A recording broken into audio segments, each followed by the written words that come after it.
Assalamualaikum students, I am your teacher Dr. Sabah Sana and welcome to all of you in practical class of fundamentals of microbiology।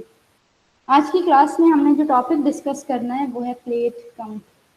Plate count basically bacterial count है और जो method हमने use करना है आज की class में वो है प्लेट काउंट। ये क्लास स्टार्ट करने से पहले कोई एक बच्चा मुझे बताएगा कि मेरी आवाज़ ठीक आ रही है आपको, और प्रीवियस क्लास में से कोई क्वेश्चन है तो वो पूछ सकते हैं। जी, आवाज़ का बताएंगे और प्रीवियस क्लास में से कोई क्वेश्चन है तो वो पूछ सकते हैं। यस मैम, सही आ रही है। Okay good. और अगर क्वेश्चन नहीं है तो हम क्लास स्टार्ट कर लेते हैं। प्लेट काउंट, ठीक है। लास्ट क्लास में हमने डिस्कस किया था कि जब हमने किसी भी इन्वायरमेंट की, डिफरेंट जगह की इन्वायरमेंट है, जैसे फार्मास्यूटिकल इंडस्ट्रीज हैं जिसमें स्टीराइल प्रोडक्ट्स बनती हैं, मेडिसिन बनती हैं, इंजेक्शन बनती हैं, उस जगह की इन्वायरमेंट की, या फिर जो फूड एंड फीड ह्यूमन और एनिमल कंज्यूम करते हैं उनकी माइक्रोबायोलॉजिकल क्वालिटी को अवेल्युएट करना हो तो उसको डिफरेंट तरह से कर सकते हैं। एक ये था कि उसमें नंबर ऑफ माइक्रो ऑर्गेनिजम्स देख सकते हैं, फिर दूसरे इनके मेटाबोलाइट्स भी हैं, जैसे माइक्रोटॉक्सिन्स जो है उनका लेवल चेक कर सकते हैं। ठीक है, तो माइक्रोटॉक्सिन्स तो हमारे उसमें नहीं है, वो मैंने आपको असाइनमेंट दी थी, वो आपने मुझे भेजनी है। नंबर ऑफ माइक्रो ऑर्गेनिजम्स में हम बैक्टीरिया का नंबर काउंट करते हैं, जिसमें टोटल बैक्टीरियल काउंट है, बैक्टीरियल काउंट।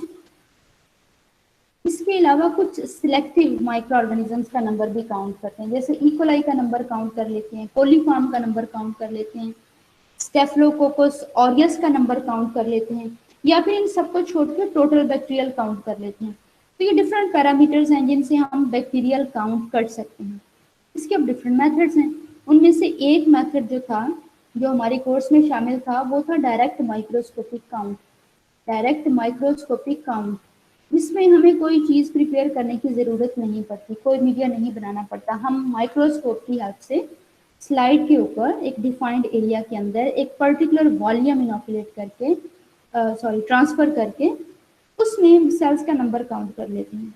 लेकिन इस मेथड में ड्रॉबैक क्या था? एडवांटेज तो ये था कि लेस टाइम टेकिंग है, जल्दी उसके रिजल्ट आ जाते हैं। ड्रॉबैक क्या था कि इसमें लाइव एंड डेड सेल्स दोनों ही काउंट हो जाते हैं।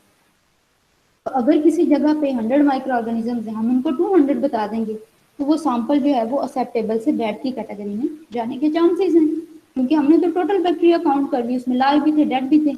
जबकि डेड जो है वो डिजीज प्रोड्यूस नहीं करते, उनका कोई इफेक्ट नहीं है, लाइव का नंबर एक्चुअली मैटर करता है। तो इसके लिए एक मेथड है प्लेट काउंट, जो कि सिर्फ वायएबल या लाइव माइक्रो ऑर्गेनिज्म का नंबर काउंट करता है। प्लेट काउंट को वायएबल काउंट भी कहते हैं। ये बैक्टीरियल काउंट का एक मेथड है। ये जो मेथड है ये सिर्फ जो लाइव माइक्रो ऑर्गेनिज्म है, लाइव बैक्टीरिया है किसी भी सैंपल के अंदर, सिर्फ उन्हीं का नंबर काउंट करता है। और मुझे बताएं कि जब बैक्टीरिया वायएबल हो तो हमें कैसे पता चल सकता है कि वो जिंदा है? जी, कौन बताएंगे? अगर बैक्टीरिया जिंदा हो, सपोज मिल्क सैंपल था हमारे पास, हमने उसमें देखना हो कि जो जिंदा बैक्टीरिया हैं वो कितने हैं, तो उन जिंदा बैक्टीरिया का पता कैसे चलेगा कि वो वाकई जिंदा है, मेटाबॉलिकली एक्टिव हैं, ग्रो कर सकते हैं, कैसे पता चलेगा? मैम उनकी, अगर हम उन्हें इंक्यूबेटर में रखें तो वो ग्रोथ शो करेंगे, कॉलोनीज बनाएंगे। शाबाश, वेरी गुड। ऐसे सैंपल्स को जब हम मीडिया के ऊपर इनोकुलेट करके, मीडिया के ऊपर यानी एगर के ऊपर या फिर ब्रॉथ में लगा के इंक्यूबेट करेंगे तो सिर्फ वो ही माइक्रो ऑर्गेनिजम्स ग्रो करेंगे जो कि उसमें जिंदा हैं, जो डेड होंगे उनको चाहे न्यूट्रिशन देते रहें, चाहे ऑप्टिमल टेम्परेचर देते रहें, उन्होंने तो ग्रो नहीं करना क्योंकि वो मर गए हैं। तो वो जो लाइव ऑर्गेनिज्म है सिर्फ वही ग्रो करेंगे। और अगर ब्रॉथ में है तो ब्रॉथ जो है वो बिल्कुल ट्रांसपेरेंट से टर्बिड हो जाएगा। और अगर यही काम हम एगर के ऊपर कर रहे हैं, जैसे न्यूट्रॉन एगर के ऊपर हम लगाएं, तो एगर के ऊपर आपको लाइव बैक्टीरिया की कॉलोनीज नजर आएंगी। कॉलोनीज को हम प्रॉपर टर्म जो इस्तेमाल करते हैं वो कॉलोनी फार्मिंग यूनिट्स होते हैं। तो जब हमने वाइबल काउंट डिटरमिन करनी हो और वाइबल काउंट या प्लेट काउंट की बेस पे रिजल्ट देना हो, तो जो स्टैंडर्ड है, जो काउंट्स है, वो हमने कॉलोनी फार्मिंग यूनिट्स पर ml अगर लिक्विड है या फिर कॉलोनी फार्मिंग यूनिट्स पर ग्राम अगर वो सॉलिड फूड है। तो इसमें स्टैंडर्ड्स हैं, इसके मुताबिक हमें रिजल्ट देने होते हैं। तो बैक्टीरिया का नंबर इतने colony farming units, colony farming units से ही पता चल जाता है कि ये वाइबल काउंट है या प्लेट काउंट है। अब इसको प्लेट काउंट कहते ही इसलिए हैं कि ये पेट्री प्लेट को यूज करके, पेट्री प्लेट को यूज करके ये मेथड परफॉर्म किया जाता है। प्लेट काउंट एक ऐसा मेथड है जो कि हम वाइबल बैक्टीरिया को काउंट करने के लिए परफॉर्म करते हैं। और इसको प्लेट काउंट इसलिए कहते हैं कि ये प्लेट के ऊपर परफॉर्म करते हैं, पेट्री प्लेट को। अब पेट्री प्लेट में तो कोई न्यूट्रिशन नहीं है, न्यूट्रिशन उसके अंदर डालनी होती है, और आपको पता है कि पेट्री प्लेट में मीडिया एगर की फॉर्म में डालते हैं। तो ये जो मेथड है वो एगर प्लेट के ऊपर परफॉर्म किया जाता है। एगर कौन सा यूज करना है, कि जिस तरह का काउंट आप करना चाह रहे हो उस पर डिपेंड करते हैं। अगर आपसे कहा जाए स्टेफिलोकोकस ऑरियस काउंट करें मिल्क सैंपल में, तो आप मैनिटोल साल्ट एगर यूज करेंगे। अगर आपसे कहा जाए कॉलीफॉर्म काउंट करें किसी भी सैंपल में या वाटर में, तो आप मेकॉनकीज एगर यूज करेंगे।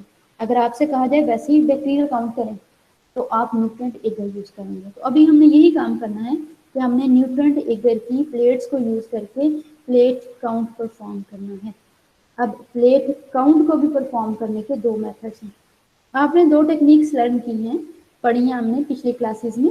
एक टेक्निक है स्प्रेडिंग, स्प्रेडिंग ये आपने की हुई है, जिसमें एल शेप ग्लास स्प्रेडर की हेल्प से हम कोई लिक्विड सैंपल जो है वो प्लेट के ऊपर स्प्रेड करते हैं। ये टेक्निक आपने पढ़ी हुई है। इसी टेक्निक पे डिपेंड करता है एक मेथड प्लेट काउंट का, जिसको बोलते हैं स्प्रेड प्लेट मेथड। इसका मतलब ये है कि हमने एगर की प्लेट के ऊपर सैंपल को स्प्रेड करना है, उसके बाद इंक्यूबेट करना है, फिर उसमें जितनी भी कॉलोनीज आए वो काउंट कर लेंगे, वो रिजल्ट पर ml या पर ग्राम में दे देना। दूसरी जो टेक्निक है वो आपने पढ़ी हुई है, वो है पोरिंग। पोरिंग ये शायद मैंने एक वीडियो भी अपलोड की थी, पोरिंग की स्पेलिंग दोबारा लिख देती हूँ, थोड़ी सी गलत होगी। पोरिंग, पोरिंग क्या करते हैं कि जब आप मीडिया बनाते हैं और उसका टेम्परेचर 45 डिग्री सेंटीग्रेड तक आते हैं, सॉलिड मीडिया यानी एगर बनाते हैं फ्लास्क के अंदर, और उसका टेम्परेचर जब 45 डिग्री सेंटीग्रेड तक आता है, तो आप उसको स्टीराइल पेट्री प्लेट्स में पोर कर देते हैं। इसी टेक्निक को हम प्लेट काउंट के लिए इस्तेमाल कर सकते हैं कि जब मीडिया का टेम्परेचर 45 डिग्री सेंटीग्रेड हो, यानी वो सॉलिडिफाई होने के करीब करीब हो, तभी पोरिंग करते हैं ना, तो उस टाइम हम उस फ्लास्क के अंदर या उस प्लेट के अंदर अपना सैंपल भी डाल दें और उसके बाद मीडिया पोर करें पेट्री प्लेट में, और जितना भी डलता है। और मैंने आपको बताया था कि जो 100 मिलीमीटर डायमीटर वाली प्लेट होती है, यानी 10 सेंटीमीटर वाली, उसमें 25 to 30 ml मीडिया डलता है, तो साथ में हमारा सैंपल भी इसमें पोर हो जाएगा। तो ये पोर प्लेट टेक्निक है। तो दो टेक्निक्स हैं जिनको यूज करके हम प्लेट काउंट कर सकते हैं, यानी किसी भी सैंपल के अंदर वाइबल माइक्रो ऑर्गेनिजम्स का number in term of colony farming units पर ग्राम और ml काउंट कर सकते हैं। ठीक है, दो टेक्निक्स हैं। एक टेक्निक जो है वो स्प्रेड प्लेट है, स्प्रेड प्लेट टेक्निक है, और दूसरी जो है वो पोर प्लेट टेक्निक है। पोर प्लेट टेक्निक, ये दो टेक्निक हैं। जौन सी भी टेक्निक यूज करें, चाहे वो स्प्रेड प्लेट हो चाहे वो पोर प्लेट हो, तो आपके पास एक तो सैंपल होना चाहिए। सैंपल का होना जरूरी है जिस सैंपल के ऊपर परफॉर्म करना चाह रहे हैं।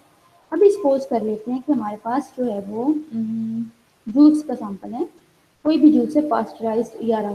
अगर हम यूनिवर्सिटी में होते तो हम अपने कैफेटेरिया का जूस है उसको चेक करते हैं, लेकिन अनफॉर्चुनेटली अभी नहीं है, तो हम उसको कंसीडर कर लेते हैं। ठीक है, तो या फिर आपके पास वाटर सैंपल है, या मिल्क सैंपल है, या कोई भी सैंपल आपके पास है, ठीक हो गया। तो ये हमारे पास है सैंपल। तो पहला स्टेप जो आपने करना है, चाहे आप पोर प्लेट करें या स्प्रेड प्लेट करें, पहला स्टेप दोनों में कॉमन है, पहला स्टेप दोनों में कॉमन है। क्योंकि इनिशियली हमें नहीं पता ये पहला स्टेप कॉमन क्यों है और इसमें करना क्या है, ये बताने लगी हूँ। इसमें बेसिकली हमने डाइल्यूशन बनानी है, डिफरेंट डाइल्यूशन ऑफ सैंपल, यानी हमने सैंपल को डिफरेंट कंसंट्रेशंस में डिवाइड करके रखना है। ये क्यों ज़रूरी है? ये इसलिए ज़रूरी है कि इनिशियली हमें नहीं पता कि हमारे पास जो सैंपल है वो अच्छा है, बुरा है या बहुत बुरा है। अच्छा है, बुरा है या बहुत बुरा है से मुराद ये है कि उसमें नंबर ऑफ माइक्रो ऑर्गेनिज्म कम है, ज़्यादा है या बहुत ज़्यादा है, हमें तो नहीं पता। यही पता चलाने के लिए तो हम परफॉर्म करें। तो ऐसा ना हो कि हम प्लेट के ऊपर सैंपल की डाइल्यूशन ना बनाए, डायरेक्ट सैंपल प्लेट के ऊपर डाल दें और उसमें माइक्रो ऑर्गेनिजम्स का नंबर बहुत ज़्यादा हो और हमारी पूरी प्लेट भर जाए और इतनी भर जाए कि हम कॉलोनीज काउंट भी ना कर सकें, तो कॉलोनीज जब काउंट ही नहीं होगी तो हम रिजल्ट ही नहीं दे सकेंगे, इसलिए सैंपल लगाने का कोई फायदा नहीं। इसीलिए हम अपने एक ही सैंपल की डिफरेंट डाइल्यूशंस कर लेते हैं। डाइल्यूशंस का मतलब है कि ग्रेजुअली उसमें माइक्रो ऑर्गेनिजम्स का नंबर हम कम कर रहे होते हैं, हमें नहीं पता कितना है लेकिन अपनी तरफ से हम कम कर रहे होते हैं, ठीक है। तो डाइल्यूशन बनाने के डिफरेंट मेथड्स होते हैं, डिफरेंट तरह की डाइल्यूशन होती हैं, सीरियल डाइल्यूशन होती हैं और इसके अलावा एक और तरह की भी डाइल्यूशन होती है, उनका नाम मुझे भूल गया। और सीरियल डाइल्यूशन भी 10 फोल्ड सीरियल होती हैं, 2 फोल्ड सीरियल होती हैं, 5 फोल्ड होती हैं। सीरियल से मुराद ये है कि आपने एक ही कांस्टेंट फैक्टर से अपने सैंपल्स को डाइल्यूट करते जाना है। जैसे अगर आप 2 टाइम्स फैक्टर ले रहे हैं कि आपने 2 टाइम्स के रेफरेंस से अपने सैंपल को डाइल्यूट करते जाना है, तो 2 टाइम्स करेंगे, फिर 2 टाइम्स करेंगे, फिर 2 टाइम्स करेंगे। इसको पहले जनरल एग्जांपल से देख लेते हैं कि आपके पास दूध का एक गिलास है, बड़ा खालिश दूध है गाढ़ा, ठीक है। आप उसमें एक और गिलास पानी का डाल दें। अब बिल्कुल प्योर दूध था, आपने उसी के इक्विवेलेंट जितना भी वॉल्यूम था एक गिलास के बराबर उतना ही एक गिलास पानी डाल दिया। अब वो 2 टाइम्स डाइल्यूट हो गया, यानी 1:1 की रेशियो से 1:1 की रेशियो से डाइल्यूट हो गया, मतलब कि 2 फोल्ड डाइल्यूट हो गया। अब वो 2 फोल्ड डाइल्यूटेड था, अब उसके अंदर आप एक ग्लास और पानी का डाल दें, ठीक है। वो 2 टाइम्स जो डाइल्यूटेड था वो 2 टाइम्स मजीद डाइल्यूटेड हो गया। उसके अंदर फिर एक ग्लास और पानी का डाल दें, वो 4 फोल्ड डाइल्यूटेड जो था वो 2 फोल्ड मजीद डाइल्यूट हो गया। आपने क्या किया, मुसलसल उसको 2 के फैक्टर से डाइल्यूट करते जा रहे हैं। और ये फैक्टर आप 10 भी चूज कर सकते हैं कि आप 10 टाइम्स के रेफरेंस से डाइल्यूट करते जाएं। कि आपके पास एक गिलास दूध का था, आप उसमें 9 गिलास पानी के डालें, अब डाइल्यूशन ज़्यादा होगी, ठीक है। तो ये आपका 10 टाइम्स डाइल्यूट हो गया। अब इस 10 टाइम्स डाइल्यूटेड सैंपल में से आप एक गिलास लें और उसको एक नए बाल्टी में डाल दें। अब वो 10 टाइम्स डाइल्यूटेड सैंपल एक गिलास आपने नई बाल्टी में डाल दिया। अब उस दूसरी बाल्टी में भी 9 गिलास पानी के डाल दें, तो वो कितना ज़्यादा डाइल्यूट हो गया, वो तो लस्सी से भी आगे चला गया, नहीं कच्ची लस्सी होती है ना, उससे भी आगे बढ़ गया। तो ये 10 टाइम्स के रेफरेंस से आपने इसको डाइल्यूट किया और स्किप नहीं किया कि पहले 2 गिलास डाले थे, 9 गिलास डाले थे, 8 आ गए, नो, 9 टाइम्स अगेन 9 टाइम्स। तो जब आप 1 पार्ट सैंपल्स को 9 पार्ट डाइल्यूएंट के साथ 9 पार्ट डाइल्यूएंट के साथ मिक्स करते जाते हैं तो ये 10 फोल्ड सीरियल डाइल्यूशन होती हैं। तो पहला स्टेप आपने क्या करना है, आपने प्लेट काउंट में, चाहे आप स्प्रेड प्लेट से करें या आप पोर प्लेट से करें, पहला स्टेप आपने क्या करना है, 10 फोल्ड सीरियल डाइल्यूशन बनानी है। 10 फोल्ड सीरियल डाइल्यूशन कैसे बनानी है, इसको बनाने के लिए आपने 10, ये जितनी भी आप 10 टेस्ट ट्यूब्स लेनी है, ये टेस्ट ट्यूब का नंबर है, ठीक है, ये डाइल्यूशन नहीं है। 10 टेस्ट ट्यूब्स लेनी है और हर टेस्ट ट्यूब के अंदर आपने 9 ml नॉर्मल सेलाइन, जी नॉर्मल सेलाइन क्या होता है, नॉर्मल सेलाइन 0.9% NaCl सोल्यूशन। शाबाश, आइसोटोनिक सोल्यूशन होता है, इसमें बैक्टीरिया जिंदा रहते हैं, ग्रो नहीं करते, जिंदा रहते हैं। इसलिए हमने हर ट्यूब के अंदर 9 ml नॉर्मल सेलाइन डाल देना है ईच ट्यूब के अंदर, ठीक है। और उस ट्यूब को हमने स्टीराइल कर लेना है। स्टीराइल कैसे करेंगे, डेफिनेटली ऑटोक्लेविंग से, ऑटोक्लेविंग से स्टीराइल कर लेंगे। ट्यूब्स के अंदर 9 ml नॉर्मल सेलाइन डालेंगे, उनको ऑटोक्लेव करेंगे, ट्यूब्स ट्यूब कैप होनी चाहिए ऊपर से बंद। ऑटोक्लेव हो जाएगा तो ट्यूब्स बाहर निकालेंगे और वेट करेंगे कि वो ठंडी हो जाए। जब उनका टेम्परेचर नॉर्मल हो जाएगा, हम उनको हाथ में पकड़ने के काबिल होंगे, तब हमने क्या करना है, उन ट्यूब्स के ऊपर नंबर लगा देंगे। पहली ट्यूब को 1 दे देना है, दूसरी ट्यूब को 2, तीसरी ट्यूब को 3, चौथी को 4, 5, 6, 7, 8, 9 और जितनी भी ट्यूब है उनको नंबर आपने अलाउट कर देना है, 1 2 3 4 5 6 7 8 9 10। देन आपने अब ये याद रखें कि आपके पास 10 टेस्ट ट्यूब है और हर टेस्ट ट्यूब के अंदर 9 ml स्टीराइल नॉर्मल सेलाइन है, मतलब उसमें कोई बैक्टीरिया नहीं है। अब डालने हैं तो आपने ही डालने हैं सैंपल के थ्रू। तो आपने फर्स्ट टेस्ट ट्यूब के अंदर आपने 1 ml अपना जूस का सैंपल ऐड कर देना, 1 ml जूस का सैंपल ऐड कर देना और उसको मिक्स कर देना। अब फर्स्ट टेस्ट ट्यूब में टोटल वॉल्यूम कितना हो गया, 10 ml, 10 ml टोटल वॉल्यूम हो गया, ठीक है, लेकिन किसका, अब उसके अंदर आपका सैंपल मिक्स हो गया सलाइन के अंदर, तो आपका जो सैंपल था, जो पहले बिल्कुल प्योर सैंपल था जूस का, अब वो 10 टाइम्स डाइल्यूट हो गया। इसको अच्छी तरह आपने मिक्स करना है। माइक्रो पाइपट यूज करेंगे हम, 1 ml की माइक्रो पाइपट होती हैं, ठीक है, उनको यूज करेंगे, या आप ग्लास पाइपट 1 ml की भी यूज कर सकते हैं, वो भी स्टीराइल होनी चाहिए। तो आपने 1 ml वॉल्यूम सिरिंज भी यूज कर सकते हैं, 1 cc की जो सिरिंज होती है ना, इंसुलिन सिरिंज जिसको कहते हैं, वो भी स्टीराइल होती है, उनको खोल के भी इस्तेमाल कर सकते हैं। तो आपने 1 ml जूस का सैंपल जो है वो पहली टेस्ट ट्यूब के अंदर डाल के उसको अच्छी तरह मिक्स किया। मिक्स करने के बाद आपने उस पहली टेस्ट ट्यूब जिसके अंदर आपके 10 ml है और 10 टाइम्स डाइल्यूटेड सैंपल है, उसमें से 1 ml लेके आपने सेकेंड टेस्ट ट्यूब के अंदर ट्रांसफर कर देना, सेकेंड टेस्ट ट्यूब के अंदर ट्रांसफर कर देना। अब पहली टेस्ट ट्यूब में वॉल्यूम कितना रह गया जी, फर्स्ट टेस्ट ट्यूब में कितना वॉल्यूम रह गया, 9 ml। शाबाश 9 ml, लेकिन अब वो 9 ml क्या है, अब वो 9 ml क्या है, नॉर्मल सेलाइन प्लस आपका सैंपल, और उसमें से 1 ml निकाल के आपने दूसरी ट्यूब में डाल दिया। अब दूसरी ट्यूब में वॉल्यूम 10 ml है, क्योंकि आपने 10 टाइम्स डाइल्यूटेड सैंपल उस दूसरी ट्यूब में जैसे ही डाला, वॉल्यूम 10 हो गया, और वो सैंपल जो पहले ही 10 टाइम्स डाइल्यूटेड था, 10 टाइम्स मजीद डाइल्यूट हो गया, यानी कि 10 इंटू 10 100 टाइम डाइल्यूट हो गया, 100 टाइम वो डाइल्यूट हो गया सैंपल सेकेंड टेस्ट ट्यूब में। ये आपकी कैलकुलेशन है। करना क्या है, आपने पहली ट्यूब में सैंपल डालना है, उसको अच्छी तरह मिक्स करना है, और पहली ट्यूब से 1 ml आपने सेकेंड टेस्ट ट्यूब के अंदर ट्रांसफर कर देना है। सेकेंड टेस्ट ट्यूब में ट्रांसफर करने के बाद आपने सेकेंड टेस्ट ट्यूब के अंदर वो मिक्स करना है, और सेकेंड टेस्ट ट्यूब में मिक्स करने के बाद आपने 1 ml सेकेंड टेस्ट ट्यूब से वॉल्यूम लेके थर्ड टेस्ट ट्यूब में ट्रांसफर कर देना है। थर्ड में मिक्स करने के बाद फोर्थ में ट्रांसफर कर देना है। फोर्थ में मिक्स करने के बाद 1 ml फोर्थ में से फिफ्थ में ट्रांसफर कर देना है। इसी तरह आपने प्रीवियस ट्यूब में से मिक्सिंग के बाद 1 ml वॉल्यूम नेक्स्ट ट्यूब में ट्रांसफर करते जाना है। और एक बात याद रखने, सैंपल आपने एक ही दफा लेना है और वो पहली टेस्ट ट्यूब में डाल देना है। बाकी क्या करना है कि आपने प्रीवियस ट्यूब में से 1 ml नेक्स्ट ट्यूब में ट्रांसफर करते जाना है, ताकि आप 10वीं टेस्ट ट्यूब तक पहुंच जाए, और 10वीं टेस्ट ट्यूब में से आपने 1 ml डिस्कार्ड कर देना है। अब भी तमाम डिस्कार्ड करने के बाद आपके पास 10 की 10 टेस्ट ट्यूब्स हैं, उनमें 9 ml ही डाइल्यूएंट है, लेकिन उस डाइल्यूएंट में अब क्या चीज मिक्स हो गई है, आपका सैंपल। और सबसे ज्यादा सैंपल किस टेस्ट ट्यूब में, सबसे ज्यादा सैंपल किस टेस्ट ट्यूब में है, नंबर 1 में। नंबर 1 में। Very good, very good.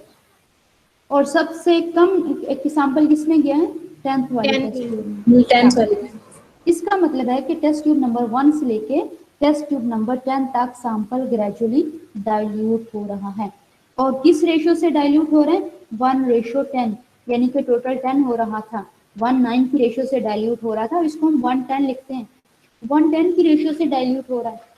तो सैंपल ग्रेजुअली 10 के रेफरेंस से डाइल्यूट हो रहा है, इसलिए ये 10 फोल्ड सीरियल डाइल्यूशन हैं। और सैंपल के डाइल्यूट होने का मतलब है कि सैंपल के अंदर जो भी चीज थी, चाहे वो न्यूट्रिएंट्स हैं, चाहे वो माइक्रो ऑर्गेनिजम्स हैं, चाहे वो उसका कलर है, वो भी ग्रेजुअली डाइल्यूट हो रहा है। और हमारा इस टाइम कंसर्न माइक्रो ऑर्गेनिजम्स के साथ था, बैक्टीरिया के साथ था। हमें नहीं पता कि कितने बैक्टीरिया थे, लेकिन जितने भी थे वो ग्रेजुअली 10 फोल्ड डाइल्यूट हुए हैं। तो अगर मैं हर टेस्ट ट्यूब के अंदर डाइल्यूशन लिखना चाहूँ, तो 10 के फैक्टर से जब नंबर कम हो तो हम 10 के ऊपर -1 लिखते हैं। तो पहली टेस्ट ट्यूब के अंदर जो डाइल्यूशन है वो 10 टू इस पर -1 है, ठीक है। और दूसरी टेस्ट ट्यूब के अंदर जो डाइल्यूशन है वो 10 टू इस पर -2 है, यानी कि वो 100 टाइम्स डाइल्यूट हुआ है सैंपल। और थर्ड टेस्ट ट्यूब के अंदर जो डाइल्यूशन है वो -3 है, यानी कि वो 100 टाइम्स थर्ड टेस्ट ट्यूब में जाके 10 टाइम्स मजीद डाइल्यूट हो गया, और 100 इंटू 10 1000 हो गया। इसी तरह से चौथी टेस्ट ट्यूब के अंदर 10,000 होगा, तो -4 लिख सकते हैं। और इसी तरह हम 10वीं डाइल्यूशन को लिखे तो -10 हमारे पास आएगा। तो हर डाइल्यूशन टेस्ट ट्यूब के ऊपर या तो आप टेस्ट नंबर लिखते हैं, या फिर आप ये डाइल्यूशन लिख सकते हैं कि -1, -2, -3, -4, 10 टू इस पर -6, 10 टू इस पर -7, 10 टू इस पर -8, 10 टू इस पर -9 और 10 टू इस पर -10। ये हमारी डाइल्यूशन हैं। तो जब आप सीरियल डाइल्यूशन बना लें उसके बाद आपने प्लेट काउंट परफॉर्म करना है। तो अगर स्प्रेड प्लेट परफॉर्म करना है, पहले हम स्प्रेड प्लेट को देख लेते हैं। अगर आपने स्प्रेड प्लेट परफॉर्म करना है तो आपने एक दिन पहले न्यूट्रिएंट एगर की प्लेट्स प्रिपेयर करके उनके ऊपर स्टेरिलिटी टेस्ट लगा के रखना है। प्लेट्स आपके पास आइडियली 10 होनी चाहिए, लेकिन हम बाज़ दफ़ा 10 लगाते नहीं हैं, हम बीच वाली डाइल्यूशन चूज़ कर लेते हैं, ठीक है। लेकिन अगर आप स्टैंडर्ड ऑपरेटिंग प्रोसीजर्स देखें तो आपके पास जितनी डाइल्यूशंस हैं उतनी ही मीडिया की स्टीराइल प्लेट्स होनी चाहिए। तो अगर आप स्प्रेड प्लेट कर रहे हैं तो एक दिन पहले आपने मीडिया बना के 10 पेट्री प्लेट्स में डाल के उनको सॉलिडिफाई करवा के उनको इंक्यूबेटर में रख के जाना है, और फिर अगले दिन आके देखना है कि जो प्लेट बिल्कुल स्टीराइल हो, साफ सुथरी हो, स्टेरिलिटी टेस्ट पास कर गई हो, उसको आपने यूज़ करना है। तो स्प्रेड प्लेट टेक्निक में जब आप डाइल्यूशन बना लें उसके बाद आपने 10 न्यूट्रिएंट एगर की प्लेट्स लेनी है और उन प्लेट्स को भी लेबल कर देना, ठीक है। लिड के ऊपर बिल्कुल पेरिफेरी पे लेबल करते हैं, सॉरी बेस के ऊपर, प्लेट की जो बेस होती है उसके बिल्कुल कॉर्नर पे लेबल करते हैं। क्या लेबल करेंगे? यही डाइल्यूशन। तो इसके ऊपर हमने -1 वाली डाइल्यूशन इनोकुलेट करनी है, इसके ऊपर हमने -2 वाली करनी है। पेट्री प्लेट्स को प्रॉपरली लेबल कर देंगे। दूसरा जो स्टेप है, पहला जो है वो 10 फोल्ड सीरियल डाइल्यूशन, दूसरा स्टेप वो है वो इनोकुलेशन है, इनोकुलेशन। और स्प्रेड प्लेट टेक्निक से हमने स्प्रेडिंग से इनोकुलेशन देनी है। कैसे इनोकुलेशन देंगे?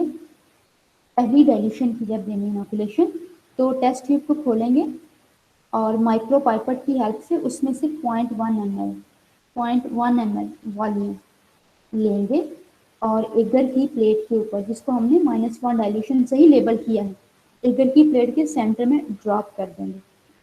उसके बाद पाइपेट को फेंक देंगे। क्या चीज़ उठाएंगे? Glass spreader. स्प्रेडर उठाएंगे, वो एल शेप भी हो सकता है, वो टी शेप भी हो सकता है, वो ट्राइंगल शेप भी हो सकता है, वो ग्लास का भी हो सकता है, प्लास्टिक का भी हो सकता है, वो ऑलरेडी स्टीराइल भी हो सकता है, सिंगल यूज़, आप खुद से भी उसको स्टीराइल कर सकते हैं। हमारी लैब में ग्लास के एल शेप स्प्रेडर थे, तो उसको आप एथेनॉल में डिप करके बर्नर से जस्ट पास करके उसको स्टीराइल करेंगे। जब वो ठंडा हो जाएगा तो आप स्प्रेडिंग कर देंगे। और स्प्रेडिंग की टेक्निक मैंने आपको बताई हुई थी कि प्लेट को एक साइड पे स्प्रेडर से जैसे वाइपर चलाते हैं वैसे ही हिलाएंगे पूरी प्लेट के ऊपर, प्लेट को रोटेट करेंगे, चलाएंगे, प्लेट को रोटेट करेंगे, चलाएंगे, और फिर उस प्लेट की तमाम पेरिफेरी पे एक दफ़ा स्प्रेडर को घुमा देंगे। ये काम कब तक करना है? जब तक तमाम का तमाम वॉल्यूम यानी कि 0.1 ml जो आपने प्लेट के ऊपर ट्रांसफर किया है वो मीडिया की सरफेस के ऊपर एब्जॉर्ब ना हो जाए, मतलब कि मीडिया की सरफेस वैसे ही ड्राई हो जाए जैसे कि पहले थी, ठीक है। ये आपने इनोकुलेशन कर दी। इस तरह से आपने दूसरी टेस्ट ट्यूब में से 0.1 ml दूसरी प्लेट के ऊपर, जिसको आपने 10⁻² से लेबल किया, उसके ऊपर ट्रांसफर करना है और स्प्रेडिंग कर देनी है और उस प्लेट को भी रैप करके रख देना है। थर्ड टेस्ट ट्यूब के ऊपर भी यही काम करना है। इसी तरह आपने तमाम डाइल्यूशंस में से हर डाइल्यूशन में से 0.1 ml लेके सेपरेट प्लेट के ऊपर इनोकुलेट करना है और उसकी स्प्रेडिंग कर देनी है। उसके बाद आपने करनी है इंक्यूबेशन। तो जो इनोकुलेशन के बाद नेक्स्ट स्टेप है वो है इंक्यूबेशन। इंक्यूबेशन आपने बैक्टीरियल काउंट पे 37 डिग्री सेंटीग्रेड पे 24 आवर्स के लिए उनको इंक्यूबेट कर देना, ठीक है। अब इस इंक्यूबेशन के अंदर क्या है? अगर वो सैंपल में वायबल माइक्रो ऑर्गेनिजम्स हैं तो वो ग्रो करेंगे, सबसे ज़्यादा पहली प्लेट में आएंगे और सबसे कम जो है वो 10वीं प्लेट में आएंगे। अब वो कितने आएंगे ये सैंपल की क्वालिटी पर डिपेंड करता है, अच्छा है तो कम आएंगे, बुरा है तो बहुत ज़्यादा आएंगे। अब हमने काउंटिंग करनी है। अब हमने जब इंक्यूबेशन के बाद 24 आवर्स के बाद आके हमने तमाम प्लेट्स निकालेंगे और प्लेट को देखना है, ठीक है। तो अगर हमारा जो रहा सैंपल है हमारे किसी रेडी वाले से लिया है या हमारे कैफेटेरिया से लिया तो प्लेट के ऊपर तो बाहरें लगी होती हैं, ढेर सारे बैक्टीरिया ग्रो किए होते हैं। तो हमने प्लेट की सिलेक्शन करनी है जिसको हम काउंटिंग के लिए यूज़ कर सकें, क्योंकि अगर प्लेट के ऊपर हज़ारों में बैक्टीरिया हैं तो हम तो नहीं काउंट कर सकते। तो कैसे काउंट करेंगे? कंफ्यूज हो जाएंगे। तो काउंटिंग के लिए हमने सिलेक्शन ऑफ प्लेट करनी है, ऐसी प्लेट जिसमें से 10 की 10 प्लेट्स को रख लेना है सामने और देखना है कि किस में से हम इजीली प्लेट्स को काउंट कर सकें। और बुक्स के अंदर एक स्टैंडर्ड दिया हुआ है कि आपने कौन सी प्लेट सेलेक्ट करनी है जिसमें अप्रॉक्सीमेटली 30 से 300 कॉलोनी फार्मिंग यूनिट्स हों। वो प्लेट जो होती है वो काउंटेबल रेंज की प्लेट होती है। हमने ऐसी प्लेट चूज़ करनी है जिसमें कॉलोनीज काउंटेबल रेंज में हो, काउंटेबल कॉलोनीज हो, काउंटेबल रेंज की कॉलोनीज हो। तो काउंटेबल रेंज क्या है, स्टैंडर्ड क्या है, 30 to 300 या बाज़ जगह पे 25 to 250 CFU भी लिखा हुआ है। तो आपने कोई एक या दो है तो दो प्लेट्स जो है वो चूज कर लेनी। फर्ज करें हमारे पास एक ही प्लेट आई, उसके अंदर हमने नंबर ऑफ कॉलोनीज काउंट कर लेनी। कॉलोनी काउंटर से भी कर सकते हैं या प्लेट को हाथ में पकड़ के उल्टा करके देखेंगे, सीधा भी देखेंगे तो इजीली कॉलोनीज काउंट हो जाती हैं। फर्ज कर लेते हैं कि हमारे पास आई हैं 50 कॉलोनीज, ठीक है, 50 कॉलोनीज आई हैं। नंबर ऑफ कॉलोनीज आपने प्लेट के ऊपर से काउंट करनी, नंबर ऑफ कॉलोनीज आपने प्लेट के ऊपर से काउंट करनी है। और फर्ज कर लेते हैं कि वो नंबर ऑफ कॉलोनीज हैं वो 50 आ गई हैं। अब प्लेट के ऊपर एक और भी चीज़ लिखी होगी, कॉलोनीज तो आपने काउंट कर ली, कोई और चीज़ कोई और इन्फॉर्मेशन लिखी होगी प्लेट के ऊपर जो हम वहाँ से पिक करेंगे जी। डाइल्यूशन फैक्टर जो, शाबाश, वेरी गुड, एक्सीलेंट, डाइल्यूशन का नंबर लिखा होगा। फर्ज कर लेते हैं कि वो डाइल्यूशन थी, फर्ज कर लेते हैं -3 थी, ठीक है, तो ये डाइल्यूशन हमारे पास।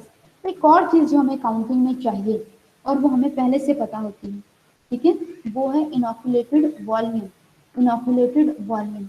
और वो इनॉकुलेटेड वॉल्यूम कितना हमने यूज किया था, 0.1 ml, शाबाश, 0.1 ml।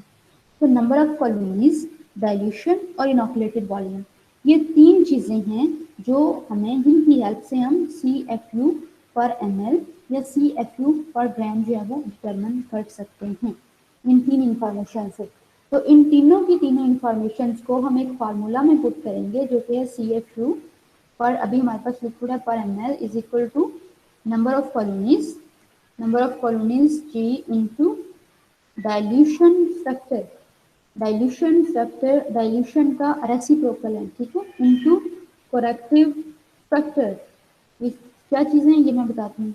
नंबर ऑफ कॉलोनीज हमें पता चल गया, CFU पर ml हमने काउंट करने, नंबर ऑफ कॉलोनीज हमें पता चल गया कितनी है, 50। और डाइल्यूशन फैक्टर, डाइल्यूशन का रेसिप्रोकल है, अगर 10⁻³ है तो 10⁻+3 हो जाएगा, ठीक है, यानी कि 0.01 है तो 10 हो जाएगा, सिफर इधर था तो हमने प्लस वाली साइड पे लगा देना, डिक्रीजिंग को हमने इंक्रीजिंग में कन्वर्ट कर देना। तो डाइल्यूशन फैक्टर डाइल्यूशन का रेसिप्रोकल है, यानी कि 1 ओवर डाइल्यूशन। अगर आप 1 ओवर डाइल्यूशन करेंगे, पहले आपको डाइल्यूशन फैक्टर बताऊं, डाइल्यूशन फैक्टर, डाइल्यूशन का रेसिप्रोकल है 1 ओवर डाइल्यूशन। 1 ओवर डाइल्यूशन का मतलब है हमारे अभी के केस में 1/10⁻³ और अगर इसको वैसे लिखना हो तो 10⁻+3 के साथ हम इसको लिख सकते हैं। तो इस केस में हमारी डाइल्यूशन का डाइल्यूशन फैक्टर 10⁻+3 यानी कि 1000 होगी। तो CFU पर ml निकालने के लिए हम, नंबर ऑफ कॉलोनीज 50 है हमारे पास और डाइल्यूशन फैक्टर हमें पता चल गया 10⁻+3 है, और पीछे रह गया करेक्टिव फैक्टर। तो ये करेक्टिव फैक्टर क्या चीज़ है, करेक्टिव फैक्टर, हमने वॉल्यूम कितना इनॉकुलेट किया था, 0.1 ml। अगर हम सिर्फ नंबर ऑफ कॉलोनीज को डाइल्यूशन फैक्टर के साथ मल्टीप्लाई कर लें तो हमारे पास आएगा CFU पर 0.1 ml। तो डाइल्यूशन करेक्टिव फैक्टर बेसिकली वो नंबर है, वो डिजिट है कि हम अपने इनॉकुलेटेड वॉल्यूम को 1 ml में कन्वर्ट कर रहे हैं। इनॉकुलेटेड वॉल्यूम था हमारा 0.1 ml, हम इसको किससे मल्टीप्लाई करेंगे, किस चीज़ से मल्टीप्लाई करेंगे, किस नंबर से मल्टीप्लाई करेंगे तो ये 1 ml हो जाए, और वो नंबर क्या है, 10, शाबाश, वेरी गुड। तो इस केस में हमारा डाइल्यूशन फैक्टर जो है वो 10 है। तो हम क्या करेंगे, ठीक हो गया ज़बीबा, हम क्या करेंगे 50 मल्टीप्लाई बाय 10⁻³ इंटू 10, तो इनको मल्टीप्लाई कर देंगे। इसको मल्टीप्लाई करेंगे तो ये आएगा, अगर इसको वैसे लिखा जाए 5, 1 0 फिर 3 0 उसके और 10 का 0, ये हमारे पास आ जाएगा CFU पर ml, ये हमारे पास आ जाएगा, यानी कि 1 2 3 4 5, ठीक है, 5 लाख कॉलोनीज फार्मिंग यूनिट्स पर ml आ जाएंगे। इसको साइंटिफिक नोटेशन में लिखें तो हम 10 की पावर के साथ लिखेंगे 10⁻⁵ और 5, ठीक है, 5 CFU पर ml या पर ग्राम, ये हमारे पास आएंगे। इस तरह से हम सेल्स कॉलोनी फार्मिंग यूनिट्स जो हैं वो काउंट कर लेते हैं। फिर हम स्टैंडर्ड्स देखेंगे जो WHO ने दिए हैं जूस के लिए, कि ये किस रेंज में फॉल करता है। कि ये एक्सेप्टेबल में है, बैड में है, या गुड में, सॉरी बैड में है, एक्सेप्टेबल में है, या बहुत अच्छी क्वालिटी वाले हैं। तो उसकी बेस पे हम अपने जूस को कैटेगराइज करेंगे कि ये कंजम्पशन के लिए बैड है, एक्सेप्टेबल है, या गुड है। ठीक हो गया। तो इस तरह से हम कॉलोनी फार्मिंग यूनिट्स कैलकुलेट करेंगे।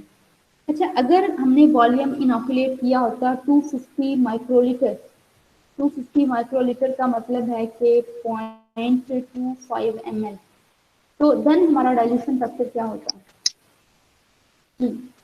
अगर 0.25 ml होता हमारा इनोकुलेटेड वॉल्यूम, तो हमारा corrective factor, sorry corrective factor क्या होता है?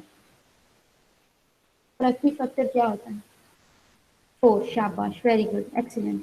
जी, अगर तो इनोकुलेटेड वॉल्यूम से कौन सा नंबर मल्टीप्लाई होने के बाद उसको 1 ml में कन्वर्ट करेगा, वो हमारा डाइल्यूशन फैक्टर है।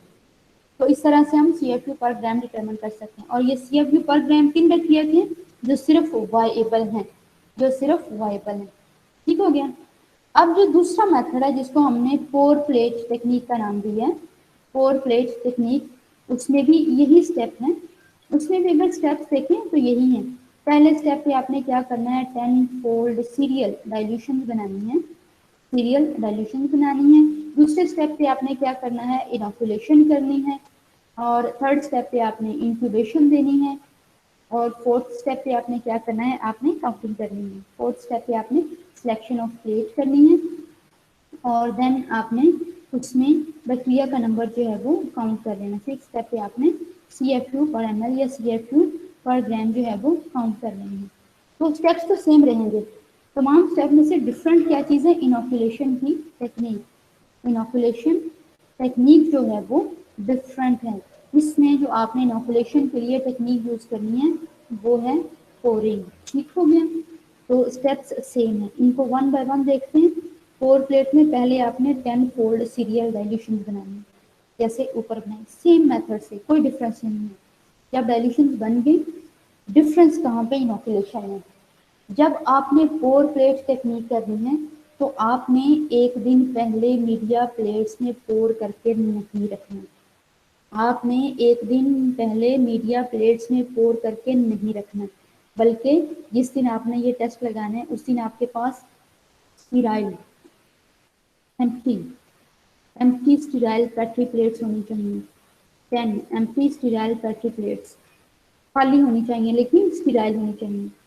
और आपके पास 10 फ्लास्क, छोटी वाली फ्लास्क होती है जिनके अंदर 100 ml वाली, जिनके अंदर 30 ml मीडिया जो है वो डल जाते हैं।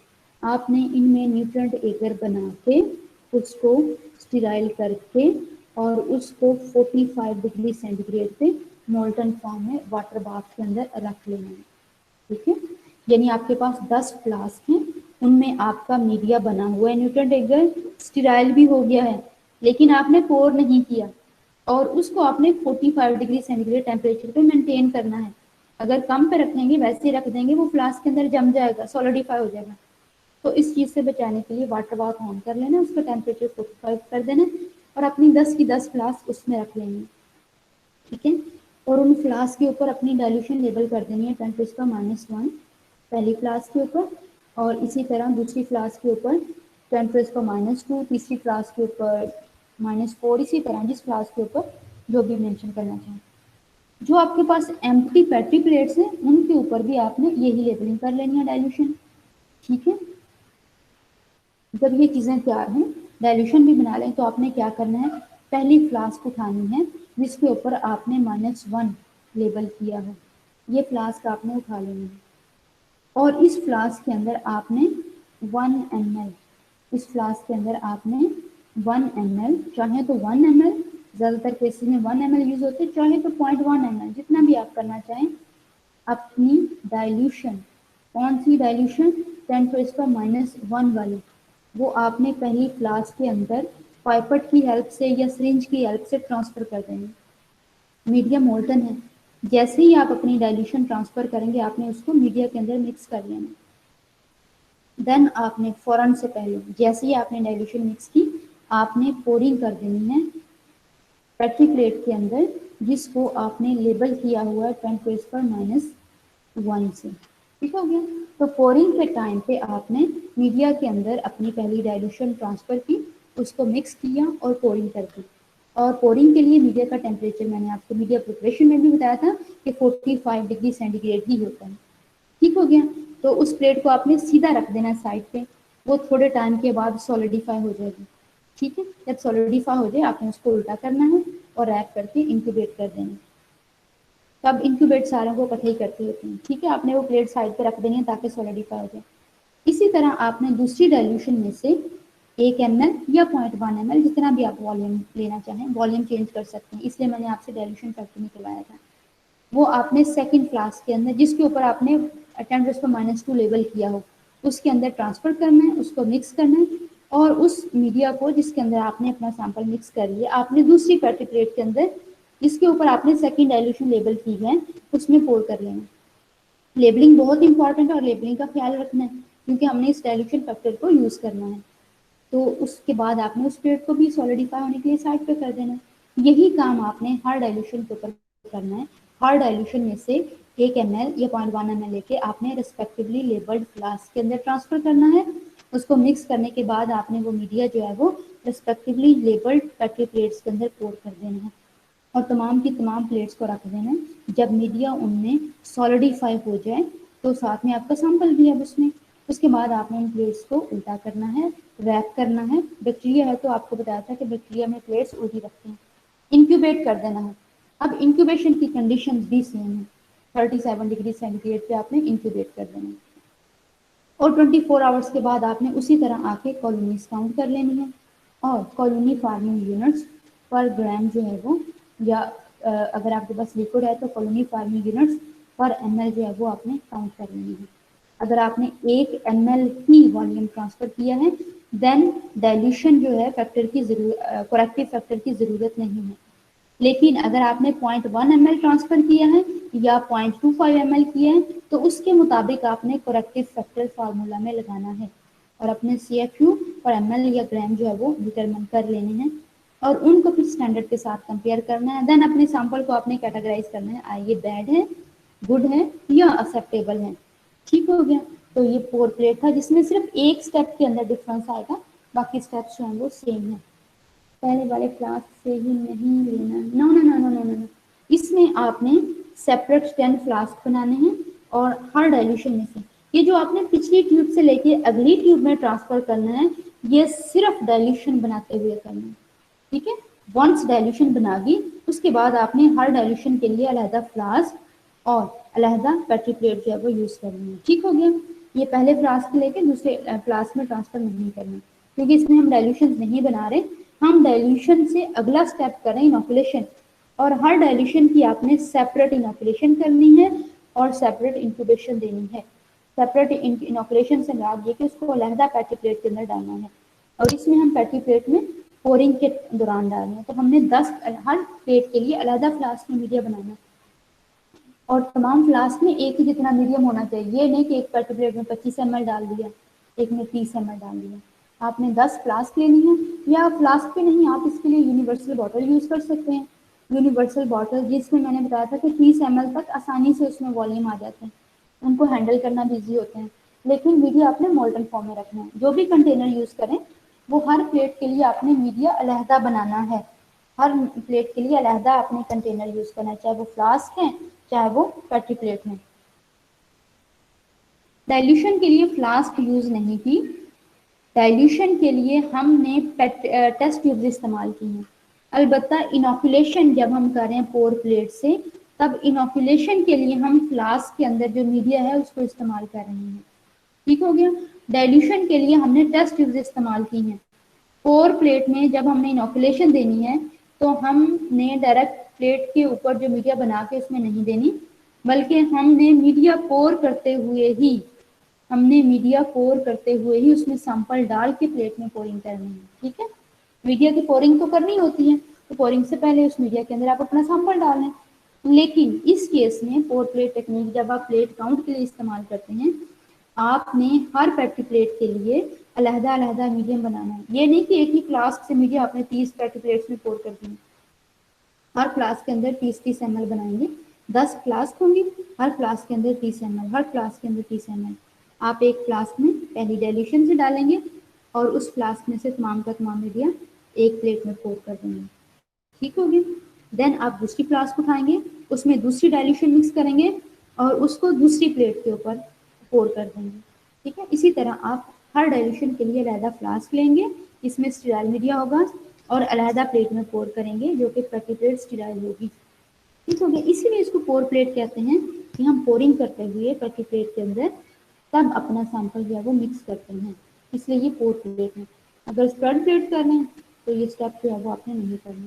और दोनों मेथड में डिफरेंस भी यही है कि पोर प्लेट में नंबर ऑफ स्टेप्स इंक्रीज हो जाते हैं, इसलिए कंटेमिनेशन का रिस्क बढ़ जाता है, लेकिन स्प्रेड प्लेट में चूंकि स्टेप्स कम होते हैं इसलिए कंटेमिनेशन के चांसेस कम होते हैं। दूसरा डिफरेंस ये है दोनों में कि इसमें आपको ज़्यादा मटेरियल जो स्टेप्स की वजह से आपको ज़्यादा मटेरियल रिक्वायर होता है, आपको ज़्यादा फ्लास्क चाहिए, हर फ्लास्क के अंदर आपने अलग-अलग मीडिया बनाना है, मीडिया की क्वांटिटी भी सेम रखनी चाहिए, जबकि उस केस में आपका एक ही फ्लास्क से तमाम उसमें गुजारा हो जाएगा। ठीक है गया। और तीसरा ये कि स्प्रेड प्लेट में सिर्फ आप जो हैं वो एरोबिक जो माइक्रो ऑर्गेनिज्म है, एरोबिक बैक्टीरिया जो सबसे ज़्यादा ऑक्सीजन को यूज़ करते हैं वही काउंट करते हैं, क्योंकि स्प्रेड प्लेट में सिर्फ सरफेस पे ग्रोथ आती है। स्प्रेड प्लेट में डिफरेंस बता रहे हैं दोनों मेथड में, सिर्फ सरफेस के ऊपर कॉलोनीज आती हैं, सरफेस कॉलोनीज आती हैं। ठीक है, लेकिन जो पोर प्लेट होता है इसमें तो आप पूरी मिक्सिंग कर देते हैं सैंपल की, पोर प्लेट में मिक्सिंग कर देते हैं, इसलिए इसमें सरफेस के ऊपर भी कॉलोनीज होती हैं और इसमें सब सरफेस कॉलोनीज यानी कि जो माइक्रो एरोफिलिक होते हैं सब सरफेस कॉलोनीज जो हैं वो भी होती हैं, और सब सरफेस कॉलोनीज को काउंट करना थोड़ा सा मुश्किल होता है लेकिन हो जाती हैं। तो ये दोनों में डिफरेंस है, स्प्रेड प्लेट में सिर्फ सरफेस के ऊपर कॉलोनीज होती हैं और पोर प्लेट में सब सरफेस यानी कि माइक्रो एरोफिलिक माइक्रो ऑर्गेनिजम्स भी ग्रो कर जाते हैं, जिनको ऑक्सीजन कम चाहिए वो फिर नीचे को जाते हैं ना, तो इसमें सब सरफेस कॉलोनिटी होंगी। तो इसमें ये दोनों में डिफरेंस है। और दूसरा डिफरेंस ये कि स्प्रेड प्लेट परफॉर्म करना आसान है और जो पोर प्लेट है उसको परफॉर्म करना थोड़ा सा मुश्किल है, क्योंकि उसके नंबर ऑफ स्टेप्स इंक्रीज हो जाते हैं, और नंबर ऑफ स्टेप्स इंक्रीज हो जाती हैं तो पोर प्लेट में चांसेस ऑफ कंटामिनेशन ज़्यादा होते हैं और स्प्रेड प्लेट में चांसेस ऑफ कंटामिनेशन कम होते हैं। होते चांस ही है, मतलब कि ज़रूरी नहीं है कंटामिनेशन हो, चांसेस की बात कर रहे हैं। और पोर प्लेट में मटीरियल आपको ज़्यादा चाहिए होता है, स्प्रेड प्लेट में मटीरियल जो है वो निस्बतन कम चाहिए होता है। जी बच्चों, तो ये आज का लेक्चर था पोर प्लेट। तो अभी आपको कोई क्वेश्चन है तो आप मुझसे पूछ सकते हैं, कोई बात क्लियर ना हुई है।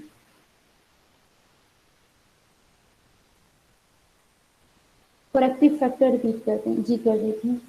करेक्टिव फैक्टर वो नंबर होता है, करेक्टिव फैक्टर वो नंबर होता है जिसको अगर हम इनोकुलेटेड वॉल्यूम ऑफ सैंपल या इनोकुलेटेड वॉल्यूम ऑफ डाइल्यूशन से मल्टीप्लाई करें तो वो आपके वॉल्यूम को 1 ml में कन्वर्ट कर दें। ठीक है, वो नंबर होगा जो कि इनोकुलेटेड वॉल्यूम से मल्टीप्लाई ज़रब खाएगा तो वो 1 ml हो जाएगा। जैसे मैंने बताया कि अगर 0.1 को हम 10 से मल्टीप्लाई करेंगे तो वो 1 होगा। ठीक है, और अगर 0.25 है तो उसको हम 4 से मल्टीप्लाई करेंगे या 40 से करेंगे, जी 4 से करेंगे तो वो 1 ml होगा। और अगर आपके पास 0.5 ml हो यानी हाफ ml हो तो उसको डेफिनेटली आप 2 से करेंगे तो वो 1 ml हो जाएगा। ठीक है, मतलब अगर आपने हाफ ml लगाया तो उसको आप डबल करना पड़ेगा ना। तो ये अगर आपके पास आपने हाफ ml सैंपल लगाया था और आपके पास 10 बैक्टीरिया आए हैं, आधे ml में 10 हैं तो 1 ml में तो डेफिनेटली 20 होंगे ना, तो उसके लिए उस 10 को 2 से मल्टीप्लाई तो करना पड़ेगा ना निकालने के लिए, इक्विवेलेंट निकालने के लिए। तो उसको हम करेक्टिव फैक्टर के तौर पे ही अपने फार्मूला में लगा देते हैं। तो करेक्टिव फैक्टर बेसिकली वो नंबर है जो कि आपके इनोकुलेटेड वॉल्यूम से ज़रब खाने के बाद उसको 1 ml में कन्वर्ट कर दें। उसको सिंपली हमने फार्मूला में प्लेस कर लेना होता है। अगर आपने 1 ml ही सैंपल इनोकुलेट किया है तो फिर करेक्टिव फैक्टर भी 1 ही होगा। ठीक है, तो फिर करेक्टिव फैक्टर भी 1 ही होगा और इससे कोई फर्क नहीं पड़ना। आप अगर 10 बैक्टीरिया पहले हैं तो 10 ही बाद में रहने हैं। तो 1 ml के केस में बेसिकली कोई करेक्टिव फैक्टर नहीं, अगर है तो वो 1 ही है। अगर आपने हाफ ml लगाया तो उसमें आपका 2 होगा, अगर आपने 2.5 लगाए तो 4 होगा। तो करेक्टिव फैक्टर वो नंबर है जो आपके इनोकुलेटेड वॉल्यूम को 1 ml में कन्वर्ट कर दें, ये 1 ग्राम में कन्वर्ट कर दें। क्यों? क्योंकि हमारे पास जो स्टैंडर्ड्स हैं वो CFU पर ml है, लिक्विड है, अगर सॉलिड है तो पर ग्राम है, और हमने सेम यूनिट करके ही कंपैरिजन करना है, हमने सेम यूनिट करके ही कंपैरिजन करना है। अब आपका कंपैरिजन आपके सेमेस्टर के स्टूडेंट्स के साथ ही होगा ना, कि उसकी CGPA उसकी परसेंटेज ज़्यादा है। अब आप थर्ड सेमेस्टर वालों के साथ, फोर्थ वालों के साथ तो कंपैरिजन नहीं कर सकते यूनिट सेम करने के लिए। इसलिए हम कैलकुलेशन जो है वो CFU पर ml या पर ग्राम निकालने के लिए करेक्टिव फैक्टर और डाइल्यूशन फैक्टर लगाते हैं, ताकि हम स्टैंडर्ड्स के साथ कंपैरिजन करके अपने सैंपल को की क्वालिटी, माइक्रोबायोलॉजिकल क्वालिटी डिटरमिन कर सकें। ठीक हो गया जी? जमीला समझ आ गई? गुड। ये बच्चों कोई और सवाल? अच्छा, कोई सवाल नहीं? चलिए। मैम मैम स्प्रेड प्लेट में हम न्यूट्रिएंट अगर एक दिन पहले प्रिपेयर करके रखते हैं? स्प्रेड प्लेट में हमें प्लेट्स के अंदर मीडिया एक दिन पहले प्रिपेयर करना होता है, ताकि हम स्प्रेडिंग कर लें उसी टाइम। तो पोर प्लेट में ये काम नहीं करना होता, पोर प्लेट में उसी टाइम पोरिंग करनी होती है। मैम उसमें स्टेरिलाइजेशन ऑटोक्लेविंग से होती है, इसमें स्टेरिलाइजेशन किस से होती ऑटोक्लेविंग है? से मीडिया को स्टरलाइज ऑटोक्लेव से ही करना है। बस पोरिंग हमने एक दिन पहले नहीं करनी, पोरिंग हमने उसी दिन करनी है। अगर आपने मीडिया एक दिन पहले बना के रखा भी है, वो जम गया, तो उसको आपको दोबारा से मेल्ट करना पड़ेगा। तो वाटर बाथ को पहले आप 94 करेंगे, जब वो मेल्ट हो जाएगा फिर उसको 45 करेंगे। जब हमने सैंपल डालना है मीडिया के अंदर पोर प्लेट में, तो उसका टेम्परेचर 45 ही होना चाहिए, क्योंकि अगर 94 रहेगा, जो कि एगर का मेल्टिंग पॉइंट है, तो बैक्टीरिया मर जाएंगे, तो हमारी ग्रोथ नहीं आएगी। इसलिए 45, 50 से कम रखते होते हैं, और 42 पे मीडिया सॉलिडिफाई हो जाता है, इसलिए 42 भी नहीं रखना होता है। तो हम चाह रहे हैं कि मीडिया प्लेट के अंदर जाके पोर हो, सॉलिडिफाई हो, लेकिन उससे पहले पहले हम अपना सैंपल उसके अंदर डाल दें। तो इसलिए हमें मीडिया बना के उसको मोल्टन फॉर्म में रखना होता है, पोरिंग नहीं करनी होती। अलबत्ता स्प्रेड प्लेट में हमें पोर करके, सॉलिडिफाई करके, स्टेरिलिटी टेस्ट करके प्लेट्स को इस्तेमाल करना होता है। ठीक है, क्योंकि उसमें हमने स्प्रेडिंग डायरेक्ट प्लेट के ऊपर ही करनी है, तो वो टाइम बचाने के लिए हम ये एक दिन पहले ये काम कर लेते हैं। ठीक है ओके मैम। जी, गुड जी। कोई और सवाल? अच्छा, आयशा शहजाद, मैंने आपको असाइनमेंट दी थी, आपने टेक्निक्स देखी है कि मिल्क के अंदर अगर हमने एफ्लाटॉक्सिन M1 की डिटेक्शन करनी हो तो कौन सी टेक्निक इस्तेमाल होती है? आयशा शहजाद,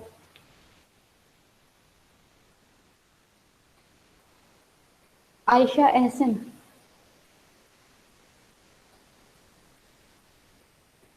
ईशा तारिक। अब लेफ्ट करना शुरू कर दिए कि मैडम यस मैम, मैंने लिखा था। और मैम एफ्लाटॉक्स टोटल प्लेट काउंट यूज होता है जब हम कंटेमिनेशन देखते हैं और बैक्टीरियल काउंट देखते हैं। और नहीं, मैंने एफ्लाटॉक्स हाँ हाँ हाँ, शाबाश। और मैम एफ्लाटॉक्सिन्स के लिए हम मैंने पढ़ा, जो मुझे मिला अभी, ल्यूमिनेसेंस देखते हैं। एलिसा एक टेस्ट लिखा हुआ है जो चीज में टेस्ट करता है, और द ग्लोबल ना ये नहीं था। और मैम एक मुझे मिला रेसाजूरिन टेस्ट। रेसाजूरिन टेस्ट, शाबाश। मिल्क में माइक्रो ऑर्गेनिजम्स के बर्डन को डिटरमिन करने के लिए प्लेट काउंट कर लेते हैं, बिल्कुल माइक्रोबियल बर्डन को। Very good, excellent. Isha mic off करो। एक तो है रेसाजूरिन टेस्ट, ठीक है। और मैम टोटल प्लेट काउंट भी है ना? टोटल प्लेट काउंट भी कर लेते हैं, रेसाजूरिन लेकिन टेस्ट मैम भी। एफ्लाटॉक्सिन्स के लिए हम कौन सा टेस्ट यूज करेंगे? एफ्लाटॉक्सिन्स M1 के लिए हम यूज करते हैं PLC, thin layer chromatography. Chromatography से वाकिफ है? या आपने एक नाम बताया अलीसा, ठीक है, अलीजा यस नहीं है मैम, ये, अलाइजा है एक टेक्निक, ठीक है, सॉरी मैम। अलाइजा। कोई बात नहीं, कोई बात नहीं। ये है इंजाइम, ये बड़ा अच्छा एक मेथड है, इंजाइम लिंक अम्यूनो सॉल्वेंट ऐसे, ठीक है। ये इम्यूनोलॉजी की एक टेक्निक है जिसमें हम एंटीबॉडीज, आजकल आप प्लाज्मा के लफ्ज सुन रहे होंगे, passive yes therapy, ma'am. Antibodies ही जाती है ना पेशेंट के अंदर, यस तो मैम। एंटीबॉडीज हाईली स्पेसिफिक होती हैं। जिस तरह लॉक एंड की स्पेसिफिक होते हैं, जिस तरह एंजाइम सबस्ट्रेट स्पेसिफिक होते हैं, इस तरह एंटीबॉडीज भी एंटीजन, या आप दूसरे लफ्जों में कह लें जिस मॉलिक्यूल के अगेंस्ट वो बनी होती है, जिस पैथोजन के अगेंस्ट वो बनी होती है, उसके अगेंस्ट माइक ऑफ कर लें, हाईली स्पेसिफिक होती हैं। अब जो कोरोना वायरस के अगेंस्ट एंटीबॉडीज हैं वो कोरोना वायरस के साथ ही बाइंड करेंगे, वो स्टेफिलोकोकस ऑरियस के साथ या फिर किसी और वायरस के साथ बाइंड नहीं कर सकते, हेपेटाइटिस के वायरस के साथ बाइंड नहीं कर सकते, ठीक है। तो इसी तरह अगर माइकोटॉक्सिन्स के अगेंस्ट हमारे पास एंटीबॉडीज आ जाएं, तो उन एंटीबॉडीज को यूज करके साथ में कुछ डिटेक्शन सिस्टम लगा के, क्योंकि एंटीबॉडीज जो हैं वो बायोमॉलिक्यूल जितने भी होते हैं वो कलरलेस होते हैं, उनको कोई कलर नहीं होता, लाल पीले नहीं होते, ना ही वो बोल के बताते हैं। तो ये एक इन विट्रो टेस्ट है जिसमें हम नॉन एंटीबॉडीज, हमें पता होता है ये एंटीबॉडीज हैं वो एफ्लाटॉक्सिन एम के अगेंस्ट हैं, हम साथ में टॉक्सिन मिक्स कर देते हैं। अगर ये एंटीबॉडीज हमारी टॉक्सिन के साथ बाइंड कर जाएं तो इसका मतलब है कि वो टॉक्सिन वाकई एफ्लाटॉक्सिन M1 है। लेकिन अगर ये एंटीबॉडीज इसके साथ बाइंड नहीं की तो इसका मतलब है कि मुताबकत नहीं है, वो एंटीबॉडीज स्पेसिफिक नहीं है, वो टॉक्सिन कोई और है। M1 होता तो ये टॉक्सिन के अगेंस्ट थी एंटीबॉडीज तो जरूर बाइंड करती। अब एंटीबॉडीज अगर बाइंड कर भी जाए टॉक्सिन के साथ तो इन्होंने हमें बोल के थोड़ी बताना है, या इन्होंने व्हाट्सएप करना है या मैसेज करना है या ईमेल, ऐसा तो कोई सीन नहीं है, कॉल भी नहीं कर सकती। तो इनके साथ हम डिटेक्शन सिस्टम लगा देते हैं इन एंटीबॉडीज का, वो पोर्शन जो कि टॉक्सिन के साथ बाइंड नहीं करता, ऊपर वाला पोर्शन, उनके साथ इंजाइम लगा होता है, और उस इंजाइम को फिर हम डिटेक्ट करते हैं सबस्ट्रेट डाल के। इंजाइम सबस्ट्रेट जब रिएक्ट करते हैं तो एक कलर डेवलप होता है, तो अगर वहाँ पे टॉक्सिन हुई तो एंटीबॉडी उस वहाँ पे रहती है, रिएक्शन में पूरा मैकेनिज्म होता है, और इंजाइम वहाँ पे रहता है क्योंकि इंजाइम एंटीबॉडी के साथ जुड़ा होता है। हम सबस्ट्रेट डाल के देख लेते हैं, कलर आ गया तो मतलब एंटीबॉडीज वहीं पे हैं, और एंटीबॉडीज वहीं पे होने का मतलब ये है कि उसमें टॉक्सिन है। तो इंजाइम की हेल्प से अम्यूनो का मतलब इम्यूनिटी से है, और एंटीबॉडीज इम्यून मॉलिक्यूल्स हैं, इम्यूनिटी के मॉलिक्यूल्स हैं, डिफेंस सिस्टम इन्हें बनाता है। तो एंटीबॉडीज इंजाइम के साथ लिंक होती हैं, और इंजाइम लिंक्ड एंटीबॉडीज को यूज करके हम अपनी टॉक्सिन को डिटेक्ट कर लेते हैं। इवन के ये जो अलाइजा है ये टॉक्सिन्स के अलावा एक इम्यूनोलॉजिकल टेक्निक है, इसको मॉलिक्यूलर टेक्निक भी कहते हैं। किसी भी प्रोटीन की डिटेक्शन के लिए, बहुत सारे डिजीजेस की डिटेक्शन के लिए, आपकी जो मिल्क प्रोटीन्स हैं उनकी डिटेक्शन के लिए, और जो मेटाबॉलिक डिसऑर्डर्स होते हैं बहुत सारी प्रोटीन्स की डिटेक्शन के लिए, बहुत सारे पैथोजेंस की डिटेक्शन के लिए ह्यूमन और एनिमल साइड के ये इस्तेमाल होते हैं। बल्कि अभी तो मेरा ख्याल है कि IgG और IgM जो बेस्ड अलाइजा है वो कोरोना वायरस के लिए भी ऑथराइज है। ये भी फिलहाल लैब में शायद टेस्ट हो रहे हैं, इसमें वो कोरोना वायरस के अगेंस्ट IgG और IgM की डिटेक्शन करते हैं, तो वो इसी टेस्ट से करते हैं, अलाइजा, ठीक है, एंजाइम लिंक्ड अमीनोसॉर्बेंट एसे, रीजन है अलाइजा। तो ये बड़ी इंपॉर्टेंट टेक्निक है, और ये मिल्क के अंदर, फूड के अंदर, फीड के अंदर माइकोटॉक्सिन्स का लेवल, उनका लेवल भी चेक करने के लिए इस्तेमाल होती है, इम्यूनोलॉजिकल टेक्निक है। इसके अलावा जो माइकोटॉक्सिन्स के लिए वो क्रोमेटोग्राफिक टेक्निक्स हैं, क्रोमेटोग्राफिक टेक्निक्स, ये आपने पढ़ा होगा। क्रोमेटोग्राफिक टेक्निक्स में एक होती है thin layer chromatography, thin layer chromatography इस्तेमाल होती है, और अगर आपने क्वांटिफाई करना हो तो इस्तेमाल होती है high performance liquid chromatography, high performance liquid chromatography, तो HPLC इसको कहते हैं, HPLC इन शॉर्ट इसको HPLC कहते हैं। ये क्वांटिफाई करने के लिए इस्तेमाल होती है। TLC सिर्फ डिटेक्शन के लिए होती है, ठीक है। तो अलाइजा से कर सकते हैं, TLC से कर सकते हैं। और माइक्रो ऑर्गेनिजम्स का बर्डन देखना है तो रेजाजूरिन टेस्ट करते हैं। इसमें क्या होता है रेजाजूरिन में कि हम माइक्रो ऑर्गेनिज्म की जो एक्टिविटी होती है ना, डायरेक्ट माइक्रो ऑर्गेनिज्म का नंबर काउंट नहीं करते। प्लेट काउंट में तो हमने नंबर काउंट कर लिया ना, तो वो एक तरह का इनडायरेक्ट मेथड है मिल्क की क्वालिटी के लिए, कि हम मिल्क के अंदर एक रेजाजूरिन डाई होती है वो डाल देते हैं, और मिल्क जो है उसका ब्लू कलर ही होता है, मिल्क के अंदर मिक्स करके उसको इंक्यूबेट कर देते हैं टेम्परेचर पे। फिर थोड़े थोड़े वक्फे के बाद उसका कलर देखते रहते हैं। अगर मिल्क का कलर रहता है ब्लू रहता है, पर्पल रहता है, ब्लू और पर्पल की रेंज में रहता है, तो मिल्क जो है वो अच्छी क्वालिटी का है। लेकिन जैसे ही उसका कलर पिंक होना या वाइट होना शुरू हो जाता है डालने के बाद, तो ये इंडिकेट करता है कि उस मिल्क के अंदर माइक्रो ऑर्गेनिजम्स का लेवल बहुत ज़्यादा है। इसी वजह से इतनी ज़्यादा एक्टिविटी हुई है कि ऑक्सीडेशन रिडक्शन रिएक्शंस हुए हैं, कि वो जो ऑक्सीजन की बायोलॉजिकल ऑक्सीजन डिमांड, शायद आप लोग वाकिफ हों, मिल्क के अंदर जितनी भी ऑक्सीजन थी वो उन्होंने कंज्यूम कर लिया, कुछ प्रोडक्ट बनाई होंगी, तो वो जो रेजाजोरिन थी वो अपना कलर चेंज कर गई और बिल्कुल पिंक या वाइट तक आ गई दोबारा से। तो अगर कलर रेजाजोरिन डालने पे कलर जो है वो रहता है पर्पल रहता है या ब्लू रहता है तो मिल्क जो है वो गुड और एक्सेप्टेबल नहीं आता, लेकिन जैसे पिंक या वाइट होना शुरू हो जाए तो मिल्क जो है वो बैड कैटेगरी में आता है। तो ये माइक्रोबियल बर्डन को चेक करने का एक इनडायरेक्ट मेथड है। और डायरेक्ट मेथड क्या है कि आप प्लेट काउंट परफॉर्म कर रहे हैं, ठीक है, प्लेट काउंट या डायरेक्ट माइक्रोस्कोपिक काउंट को परफॉर्म कर रहे हैं, तो वो भी एक मेथड है। वो जो डेयरी इंडस्ट्रीज होती है ना उनमें मोस्टली जो है वो उस तरह के टेस्ट इस्तेमाल होते हैं, वो जो है यूरिन टाइप है, तो प्लेट काउंट भी होती है टेस्टिंग, लेकिन ये मेरा ख्याल फाइनल प्रोडक्ट के ऊपर होती है। और ये मोस्टली टेस्ट जो है जो रेजाजूरिन है ये रॉ मिल्क के ऊपर लगाते हैं। अच्छा, आपने अपने पता नहीं अपने फूड प्रोसेसिंग पढ़ी है या नहीं, पास्चराइजेशन एक प्रोसेस होता है, वो आपने डेफिनेटली पढ़ा होगा पूरे न्यूट्रिशन के स्टूडेंट्स। तो पास्चराइजेशन सही हुई है या नहीं हुई, इसके लिए भी एक टेस्ट है जी। ये टेस्ट आपने पढ़ना है, ये आपकी नेक्स्ट अगली क्लास तक के सामने है, ठीक है। ये पास्चराइजेशन को अवेलुएट करने के लिए कौन सा टेस्ट है, ये आपने अगली क्लास तक इसको पढ़ लेना है और इसी तरह हम क्लास में डिस्कस कर लेंगे, मेरा ख्याल ये ज़्यादा बेहतर है। तो आप लोगों ने पढ़ लेना, मैं किसी भी बच्चे को पूछ के ये लिस्ट पूरी मेरे सामने खुली होती, तो जिसका नाम मेरे सामने आ गया मैंने उससे पूछ लेंगे।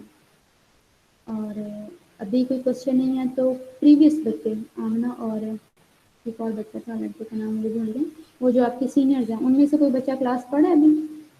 Yes ma'am. आमना पढ़ रही है, ठीक हो गया। आमना वो लड़का नहीं है अभी इस क्लास में, ऐसे ही है ना? Yes ma'am. असाइनमेंट रिपीट कर देती हूँ, ठीक हो गया, मैं रिपीट कर देती हूँ असाइनमेंट। पास्चराइजेशन को अवेलुएट करने के लिए कि सही है, इफेक्टिव पास्चराइजेशन हुई है या नहीं, कौन सा टेस्ट है, ठीक है। पास्चराइजेशन को अवेलुएट करने के लिए मिल्क में जब पास्चराइजेशन करते हैं तो ये देखने के लिए कि पास्चराइजेशन हुई है या नहीं, तो इसको अवेलुएट करने के लिए कौन सा टेस्ट है। जैसे अगर मैं आपको मिल्क दे दूँ और कहूँ कि बताओ कि ये पास्चराइज्ड है या नॉन पास्चराइज्ड है, तो वो टेस्ट लगा के आप देख सकते हैं, तो वो कौन सा टेस्ट है और उसका प्रिंसिपल क्या है। इसी तरह 2 लाइनों में आपने बताना है, इससे ज़्यादा डेप्थ में पढ़ने की जरूरत नहीं, वो आप किसी और कोर्स में पढ़ लेंगे, ये जनरल आपके उसके लिए है, ठीक है। और सईदा मरियम ठीक हो गया। और तुबा है, तुबा आपने मुझे बताना है कि मॉर्निंग में से कितने परसेंट स्टूडेंट्स आए या टोटल नंबर ऑफ स्टूडेंट्स कितने हैं जिन्होंने आज क्लास पढ़ी है। अफीफ़ा, इसी तरह अफीफ़ा ने मुझे बताना है, अफीफ़ा क्लास में है? चेक अफीफ़ा, मेरा ख्याल है कि इसका डिस्कनेक्ट हो गया है। तो इवनिंग का सेकंड सीआर कौन है, अगर अफीफ़ा एब्सेंट हो किसी दिन तो कौन काम करता है उसकी जगह पे?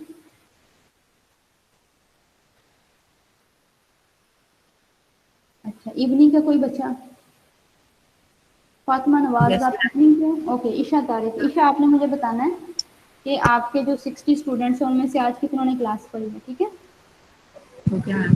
ये आपने मुझे आज पर्सनल मेरे व्हाट्सएप नंबर पे ना ये नंबर मैसेज कर देना है, तुबा ने और ईशा ने, ठीक हो गया। मैम अब तक वाले जो है मैम, अब तक 35 है ना, इनमें से जो है वो देख के बता दो। हाँ, इनमें से 35 में से कितनों ने क्लास पढ़ी, इसी तरह तुबा भी बताएगी कि उसके सेशन में से कितनों ने क्लास पढ़ी। जी ओके बच्चों, कोई मैम। क्वेश्चन नहीं है तो हम क्लास ख़त्म कर दें। चलेंगे तो फिर सही है, अगले हफ्ते इंशाल्लाह मिलेंगे, तो अल्लाह हाफिज़।